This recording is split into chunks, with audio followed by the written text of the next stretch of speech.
Hi everybody, and welcome to our Ask the Expert section here at the National Aviary. My name's Chris. I'm one of the animal caretakers here, and we're going to be talking about our penguins. So we've gotten a lot of your questions through Facebook about our penguins and taking care of penguins, so I'm going to kind of read through some of them right now.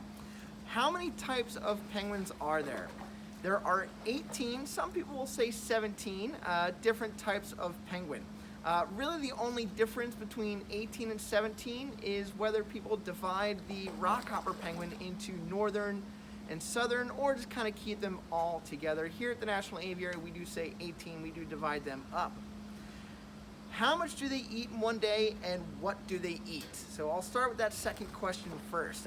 Penguins in general, they love to eat seafood. It is not just fish in the wild, they also eat things like shrimp and krill and squid. We offer our penguins a nice wide variety. You get things like capelin, sardines, herring. Sometimes we've got mackerel and anchovies. On occasion we'll feed them smelt as well. And penguins eat a lot. They have a really high metabolism.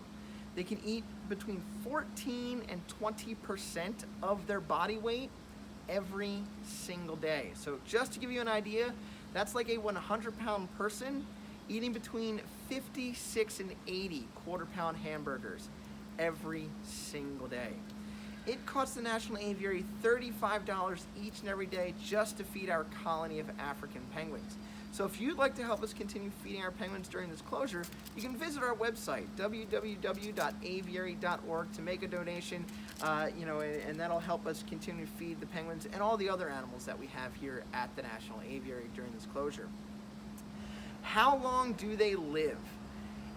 In places like the National Aviary, African penguins can live maybe into their 20s, 30s, possibly even into their 40s.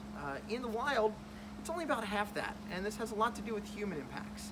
Pollution, encroachment into natural nesting areas. The biggest impact is dwindling food supplies. The oceans are becoming overfished, so it's taking away their natural food. So here at the National Aviary, we do support a group called Seafood Watch. And this is based out of the Monterey Bay Aquarium in California. They try to educate folks to be a little bit smarter when it comes to seafood choices. You want to help me read this, Sunshine? How old is Elvis now? Elvis, I believe, is behind me. Yep, there's my buddy Elvis. Elvis is actually going to be 17 this fall, so he's our second oldest penguin here at the National Aviary. Our oldest is Stanley, and he's actually be turning 19 this year. Do penguins mate for life? And this is one of the more common questions I get here at the National Aviary. And the truth is, not exactly. Penguins are monogamous for a breeding season. So that means they stay together. The pair will stay together for an entire breeding season. When the chicks are off on their own, when they're about 4 to 6 months old, the pair does separate. They're still in the same colony, but they're not necessarily spending all their time together. In places like the National Aviary, where they have finite amount of numbers in the colony, it's more common to see penguins kind of stick together all the time then. Does Tribby have a mate or offspring? Tribby is actually one of the penguins that we've hatched here at the National Aviary through the Species Survival Plan. She is pair bonded actually with Elvis, who we just talked about a moment ago, but they have not had any offspring yet. We're keeping our fingers crossed. All of the penguins that we've hatched so far here at the National Aviary, and we've actually hatched 10 in the past 12 years. All of them are from the same parents, Sydney and Betty, who I believe are also behind me as well. Betty is right over here, and I think that's Sid right there as well. Tribby is actually one of their offspring. So Tribby was hatched here at the National Aviary. She was actually a part of our first hatching here at the National Aviary. She's kind of hanging out right behind me as well.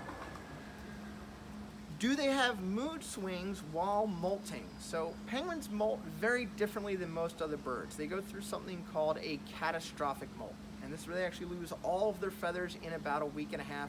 And before they do this, they eat a whole lot more than the usual. They build up fat stores. Because without those feathers in the wild, they can't swim. If they can't swim, they can't eat. So those fat stores are really important. While they're going through their molt, though, I wouldn't necessarily say they have mood swings. They just look uncomfortable to me.